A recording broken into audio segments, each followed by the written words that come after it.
अंतरिक्ष से वापस पृथ्वी पर कैसे आते हैं।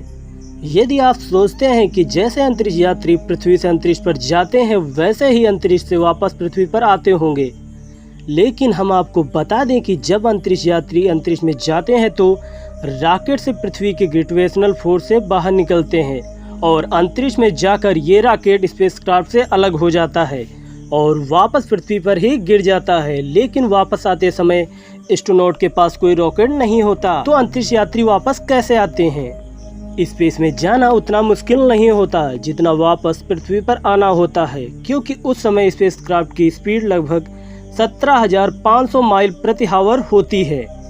पृथ्वी पर वापस आने के लिए अंतरिक्ष यान धीरे धीरे पृथ्वी के चारों तरफ चक्कर लगाते हैं। पृथ्वी के वातावरण में प्रवेश करते समय स्पेसक्राफ्ट को तेज और गर्म हवा का सामना करना पड़ता है।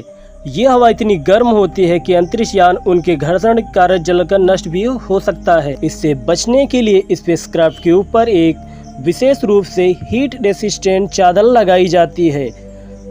अब यदि किसी कारण से यह चादर टूट जाए या हट जाए तो इस अंतरिक्ष यान का पृथ्वी पर वापस आना शायद ही मुश्किल होगा।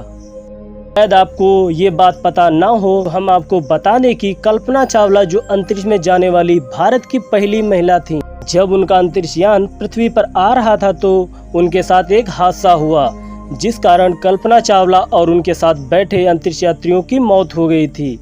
वैसा तो नासा ये कभी भी नहीं बताता कि किस कारण से उस दिन अंतरिक्ष यान में बैठे अंतरिक्ष यात्रियों की मौत हुई थी, लेकिन एक रिपोर्ट के मुताबिक कल्पना चावला की मौत का मुख्य कारण था यान के इंजन में खराबी आना, जिस कारण उनके यान में एक होल हो चुका था। ये होल उस समय हुआ जब वो पृथ्वी से अंतरिक्ष में जा रही थी।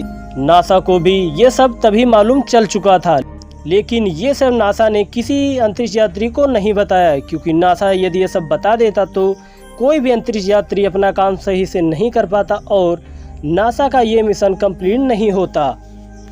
जब यह अंतरिक्ष यान पृथ्वी के सतह के नज़दीक आ जाता है तो यह सतह के पैरेलल हो जाता है, यानी हवाई जहाज जैसे उड़ने लगता है। हवाई जहाज की तरह ही अंतरिक्ष यान की लैंडिंग करा ली जाती है, लेकिन अंतरिक्ष यान की लैंडिंग इतनी भी आसान नहीं होती, क्योंकि लैंडिंग के समय स्पेसक्राफ्ट की स्पीड बहुत तेज होती है।